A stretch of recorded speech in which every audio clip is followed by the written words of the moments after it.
Vous regardez New World Info, bonsoir. Merci de nous rejoindre pour un nouveau numéro de décryptage.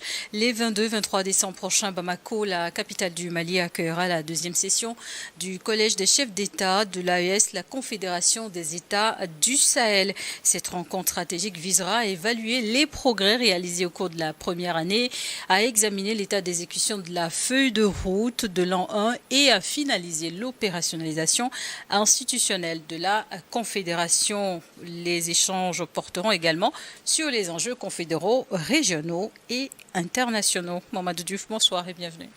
Merci. Bonsoir Charlotte. Un an après la création de la Confédération des États du Sahel, quel bilan global peut-on dresser des actions de l'AES, surtout sur le plan politique et diplomatique? L'AES existe, je crois que c'est le premier bilan. Pendant un temps, il y avait l'interrogation, ils pourront partir, ils ne pourront pas partir. Aujourd'hui, l'AES est une réalité indiscutable au niveau de l'Afrique de l'Ouest. Je crois que c'est déjà un acquis pour une structure pour laquelle beaucoup de gens doutaient si elle va exister ou pas. N'oublions pas que l'AES est née d'abord sur le plan sécuritaire. Et sur ce plan sécuritaire, tout le monde reconnaît qu'il y a des avancées au niveau de chaque pays avec des armées qui montent en puissance, mais surtout avec cette force unifiée au niveau de l'AES pour pouvoir combattre ensemble le terrorisme qui est une des raisons des difficultés dans lesquelles ces pays-là se trouvent. Donc sur le plan sécuritaire également, il faut reconnaître qu'il y a une avancée qui a été faite.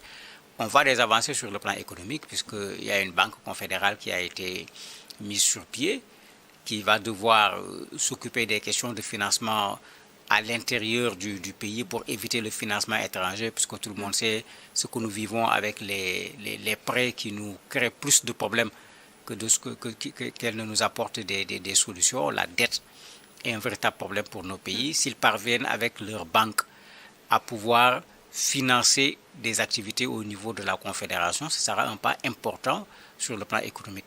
Bon, sur le plan diplomatique également, on a vu plusieurs fois des déclarations signées par les trois pays, c'est-à-dire une politique extérieure commune sur un certain nombre de problèmes. Donc, incontestablement, l'AES est là aujourd'hui au niveau de l'espace ouest africain. Et quels sont les acquis majeurs, selon vous?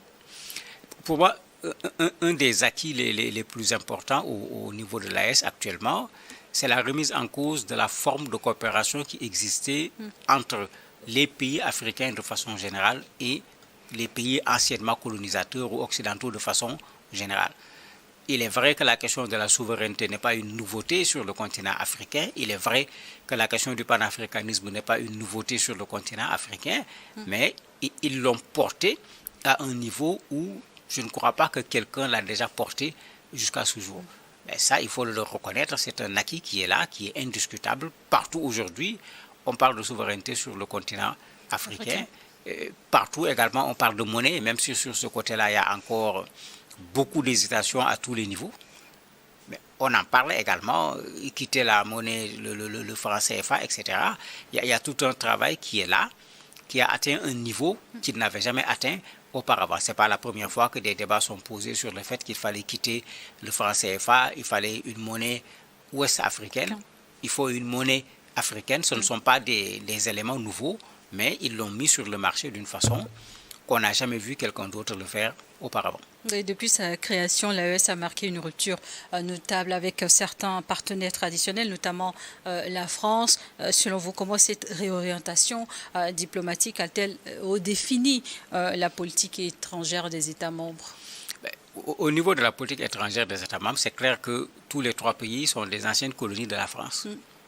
Il y avait des relations privilégiées avec la France, comme on l'appelle de façon diplomatique, mais bon, le privilégié allait plus dans le sens d'une France qui profite de ses anciennes colonies que de relations privilégiées où les deux parties profitaient véritablement de ces relations. Cela a toujours été dénoncé, cette forme de relation entre la France et les anciennes colonies, mais ici, on a carrément une rupture de cette relation qui fait qu'on n'a plus besoin de poser la question est-ce que la France-Afrique existe au Burkina, au Niger ou bien au Mali, puisqu'ils ont opté en bonne et due forme pour la rupture.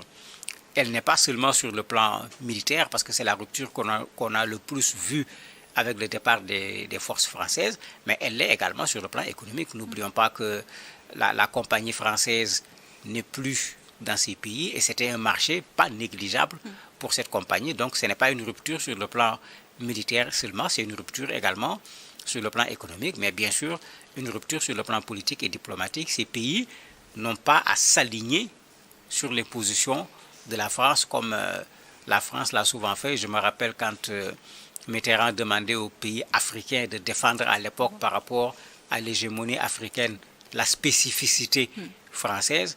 Ben, on était encore jeunes, mais on disait aux gens, mais attendez, avant d'aller défendre pour l'autre, on n'a qu'à défendre pour nous-mêmes. Et le retrait de la MINUSMA au Mali à la fin et la fin de certaines coopérations militaires occidentales ont également constitué des tournants majeurs. Comment l'AES a-t-elle surtout géré ces transitions? Ben, il a fallu que les militaires de ces pays prennent leurs responsabilités. Puisqu'en disant que nous disons non à cette coopération, la MINUSMA au Mali, les forces françaises partout, puisque ça concerne les trois pays, mais il fallait pouvoir surtout tenir ces pays. Ben, il y avait certains qui se disaient, mais attendez, ils vont s'effondrer. C'est pourquoi j'ai dit, le premier acquis, c'est que l'AES existe. D'un point de vue militaire, ils ne se sont pas effondrés. C'est vrai, la question du terrorisme n'a pas été résolue. Il ne faut pas se faire d'illusions. Ce n'est pas une guerre où il y a une armée nationale qui fait face à une autre armée. Comme on le dit tout le temps, c'est une guerre asymétrique. Vous avez des gens qui aujourd'hui même sont devenus des as en matière de communication. Ils sont dans la stratégie eux également. Le Bamako qu'on a voulu priver de carburant, ce n'est pas seulement un effet militaire, mais c'était un effet également stratégique et un effet de communication. Quand vous dites aux gens, il n'y aura pas de carburant, bon, moi qui prenais 10 litres par jour, je vais chercher 50 litres par jour. Si beaucoup de gens font comme moi, on crée une pénurie artificielle sans pour autant que cela n'ait aucune relation avec l'arrivée des camions-citernes ou pas.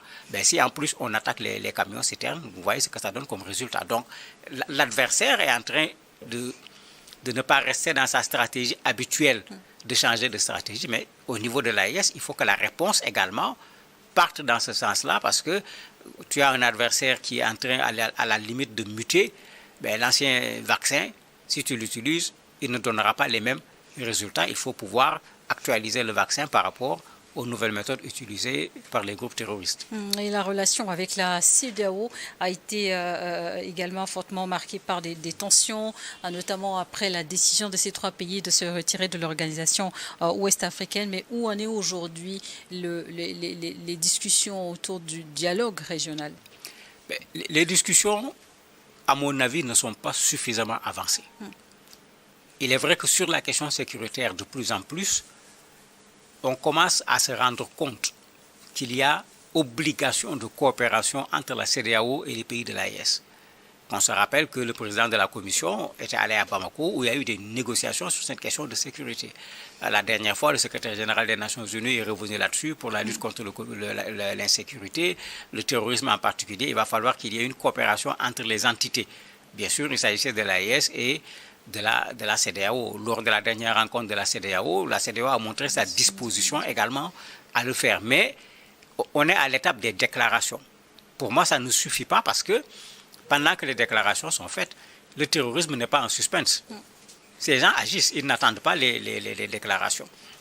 D'un point de vue stratégique, militairement, la CEDEAO a besoin de l'AES pour sa sécurité. L'AES a besoin de la CEDEAO pour sa sécurité. Il faudrait que ce côté stratégique, qu'on accepte de le mettre au-dessus d'un certain nombre de contingences pour que cette lutte contre le terrorisme, qui doit être la lutte de tout le monde, quel que soit le pays auquel on appartient, attaqué ou pas, qu'on mène véritablement cette lutte-là. On a vu la CEDEAO qui parle de sa force d'attente qui est en train d'être fonctionnelle, mais cette force doit également participer à la lutte contre le terrorisme. On les a vus débourser de l'argent pour la lutte contre le terrorisme par rapport à un certain nombre de pays membres de la CEDEAO. Donc sur cette question, à mon avis, on devrait pouvoir avancer plus rapidement. L'autre question, pour ce qui est de la coopération, qu'elle soit économique ou autre, on est liés. Il faut qu'on regarde les choses comme elles sont. Elles ne seront pas ce que nous voulons, elles sont ce qu'elles sont. Et dans ce que les choses-là sont, il y a une interdépendance entre nos pays.